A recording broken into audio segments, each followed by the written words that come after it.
All right, today we're diving into a story that's, well, it's two things at once. It's a heartbreaking, unsolved mystery, but it's also this incredible story of how that tragedy sparked real, lasting change. We're talking about the disappearance of Suzanne Lyall. Just think about that for a second. It's a totally normal Monday night, March 2nd, 1998. A 19-year-old college student, Suzanne Lyall, gets off her campus bus and just vanishes. She was never seen again.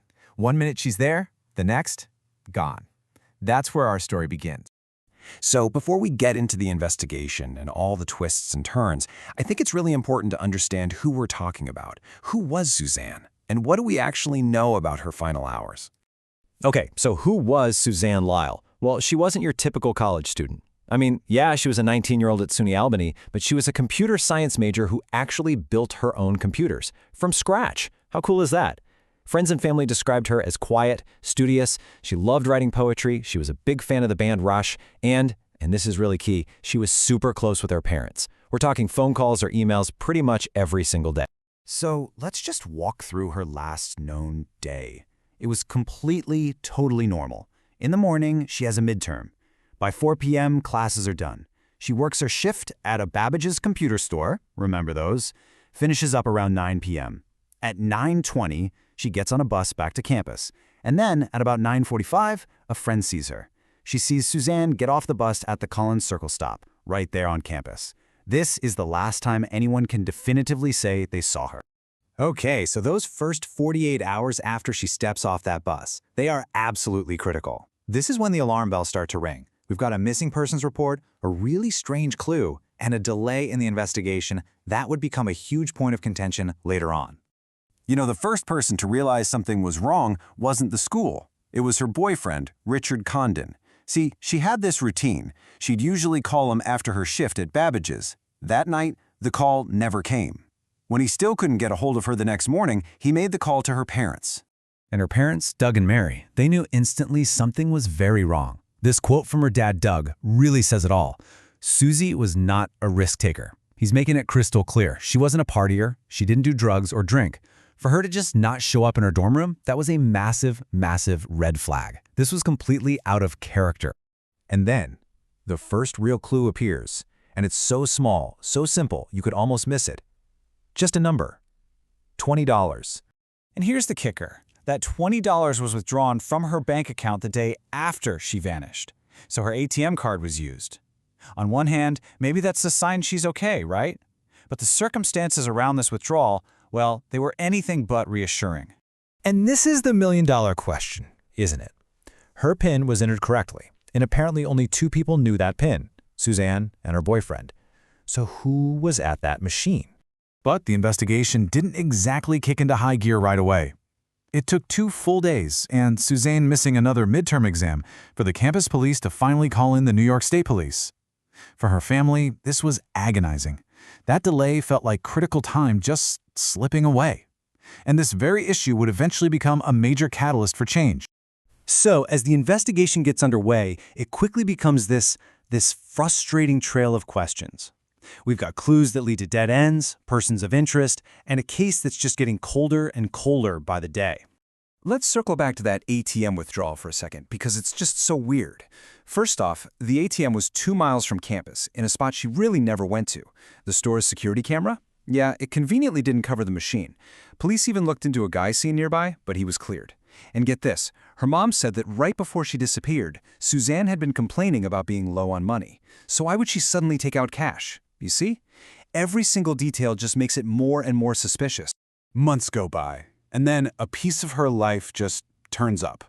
Her Babbage's name tag. It was found about 90 feet from that campus bus stop. You'd think, okay, this is it, a breakthrough. But no. It had been out in the weather for so long that there was zero forensic evidence to recover. Just another frustrating dead end.